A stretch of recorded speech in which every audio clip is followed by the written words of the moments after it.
Hi, I'm going to talk to you about some of the cool stuff you can do with version 2 for the Rivage family of consoles.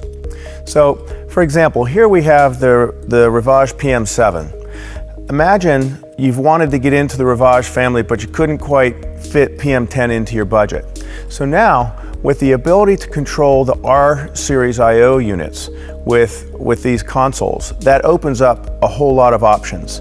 So with Rivage PM7, for example, and you can do the same with Rivage PM10, but let's just talk about trying to get in on a little bit lower budget. You take Rivage PM7, you add an RPIO 222, you load in 2 of the input cards, so you get 32 channels of the premium mic pre's with the Silk and Rupert Neve designed transformer emulation. And then what if you fill out the rest of your system with the RIO series devices? So for example, we have the new RIO 1608 D2 and the RIO 3224 D2 I/O devices. So with those, some of the cool things there, we have the OLED display, we've got redundant power supply, and we've got a mic pre that fits more in line with the sound of the RPIO series. Now it doesn't have the Silk or the transformer modeling, but it is a fantastically warm mic pre. So now if you think about fulfilling out the rest of your system with the RIO series devices and your drive as well, you can come in with a really cool surface, some of the premium mic pre's, and then still make it inside your budget. So one of the other things that's really great about version 2 is the ability we've expanded the port-to-port capabilities. So now you can do port-to-port patching, not just within a twin lane ring, but also between twin lane and Dante paths. So when you think about the capabilities of being able to mount up to 8 of the RPIO devices, as well as up to 24 of the RIO series. Let me show you on the screen here. So we can mount up to 8 of the RPIOs, and if I touch the Dante tab, we can see we can mount up to 24 of the RIO series. Combined, that's a possible, I don't know, it's well over 1,500 channels of mic pre's you can control at one time with this system.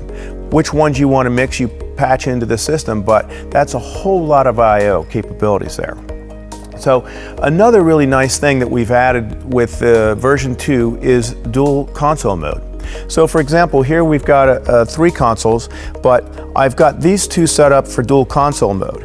So if I come over and grab these 4 faders, you'll see that I can control them here. And we're not limited to faders, it's full functionality.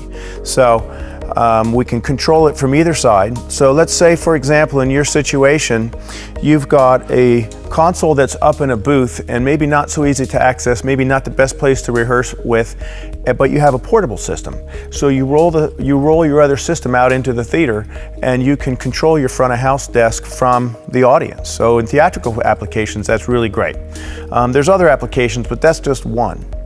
Another really great thing, of course, is we've got stage mix now for this platform. So if I grab these same faders, and I could do it from either desk, but right here, I'll grab these 4 faders and I'll move them in on our iPad up here on top of our R series devices. We can see that we're connected and we've got control. So that's been something we've been waiting for a while. It's here, and we're all pretty excited about that. And then of course also we have the editor for Mac now for this series. So that's just a few of the things that are available with version 2 for the Rivage family of consoles, but it really opens up a lot of possibilities and budgets as well.